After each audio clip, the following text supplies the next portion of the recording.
অবস্থান করছেন আমাদের নরসিংদী 2 গণমানুষের নেতা, সাবেক সফল মন্ত্রী এবং এমপি জননেতা ডক্টর আব্দুল মঈন খান, জননেতা ডক্টর আব্দুল মঈন খান।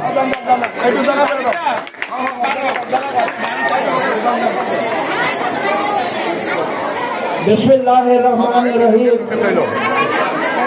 আজকে আমরা পলাশীর এমন একটি জায়গায় এসেছি যে জায়গাটি এক অর্থে পলাশীর অত্যন্ত কেন্দ্রস্থলে অবস্থিত, আবার অন্য অর্থে যদি আমরা বিবেচনা করি তাহলে বলতে হবে এই এলাকার যতটুকু উন্নয়ন প্রয়োজন ছিল সেই উন্নয়ন কিন্তু বিগত 17 বছরে পলাশে হয় নাই।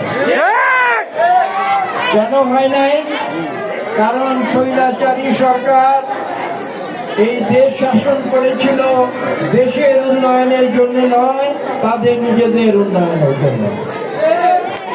আজকে আপনারা দেখছেন 2 জন সচিব রাজধানী থেকে এখানে এসেছেন।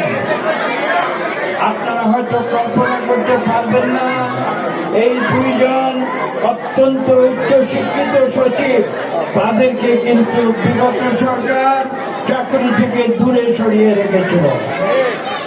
কাজেই এখানে বুঝতে হবে যে এমন একটি সরকার এদেশের উপরে চেপে বসেছিল যারা দীর্ঘ 17 বছর যাবৎ দেশের মানুষের কল্যাণ না করে তারা নিজেদের কল্যাণ করেছে।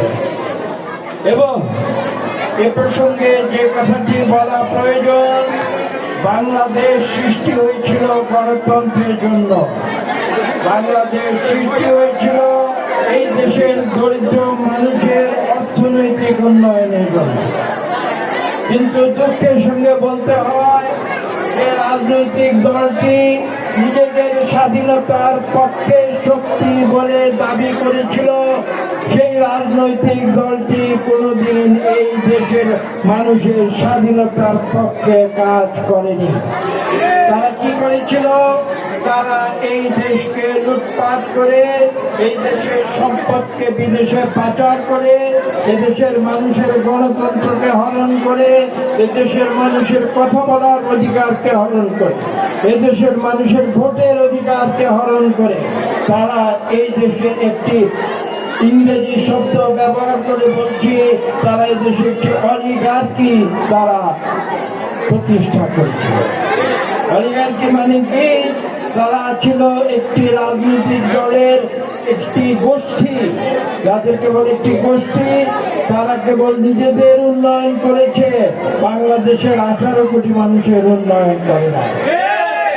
আজকে তাই এখানে এসে আমি আপনাদের বলতে চাই, স্পষ্ট ভাষায় বলতে চাই যে শহীদ প্রেসিডেন্ট জিয়া রহমান স্বাধীনতার ঘোষণা দিয়েছিলেন, যার ফলশ্রুতিতে বাংলাদেশের লক্ষ লক্ষ মানুষ মুক্তিযুদ্ধে ঝাঁপিয়ে পড়েছিল, বুকের রক্ত ঢেলে দিয়েছিল এবং দেশ স্বাধীন করেছিল।